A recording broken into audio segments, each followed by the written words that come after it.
Hello, and welcome to another Monday Moment in Matthew.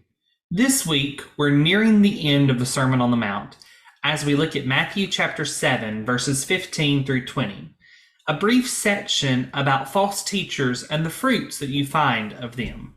So I invite you to read along with me. Beware of false prophets who come to you in sheep's clothing, but inwardly are ravenous wolves. You will recognize them by their fruits. Are grapes gathered from thorn bushes or figs from thistles? So every healthy tree bears good fruit, but the diseased tree bears bad fruit. A healthy tree cannot bear bad fruit, nor can a diseased tree bear good fruit. Every tree that does not bear good fruit is cut down and thrown into the fire. Thus you will recognize them by their fruits. So this week we've got a little bit more we can talk about. Now, Jesus is warning about false prophets that are going to come in. The ironic part is Jesus himself will be labeled as a false prophet by many of the false teachers and the hypocrites. They're trying to discredit Jesus. They'll say he works powers by those of Beelzebub as the prince of the demons.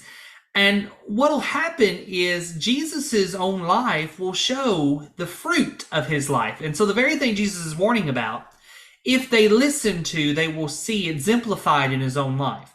Jesus' ministry, as we've already seen in chapter 4 and now chapters 5, 6, and 7, are giving tribute to God. They're honoring God. They're fulfilling the prophecies of what was mentioned the Messiah would be like. He's healing individuals. He's caring for individuals. When we get to chapter 8 in the next couple weeks, and as we go chapter 8, chapter 9, chapter 10, we're going to see that Jesus has power over a variety of situations, over time, over space, over elements, etc.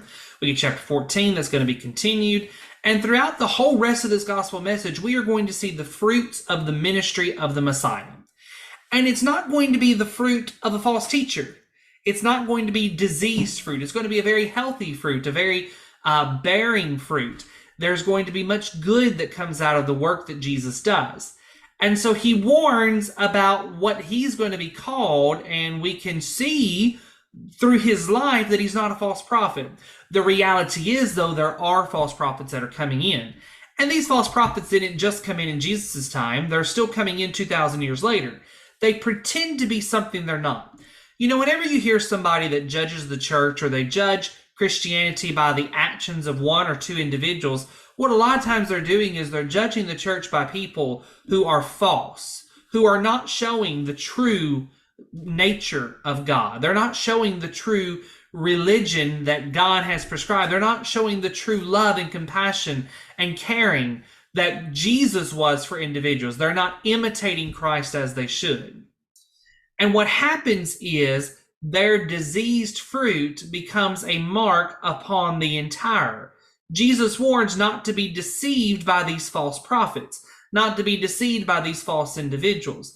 And so we have to be careful, number one, that we are not a false representation of who Jesus is or of the will of God.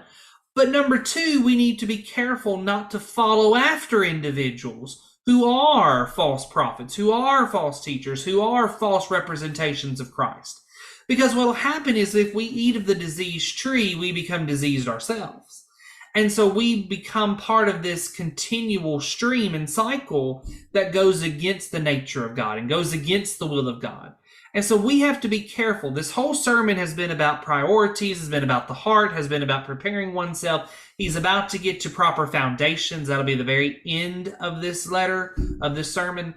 And what we see is we need to be very careful about the heart, our heart, and ensuring that we are building it appropriately and we are following the right individuals.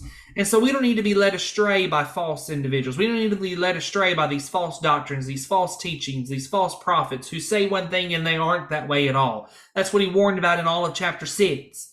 We need to be careful that we follow after the true individuals, and we know who the true individuals are by the fruit they bear. Folks, you know how people are by the way in which they act. You can see the fruits of their actions. You can see the fruits of their mouth.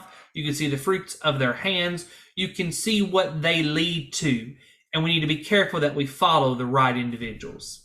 That's all I've got for this week. I hope you'll come back again next week as we continue and finish wrapping up chapter 7.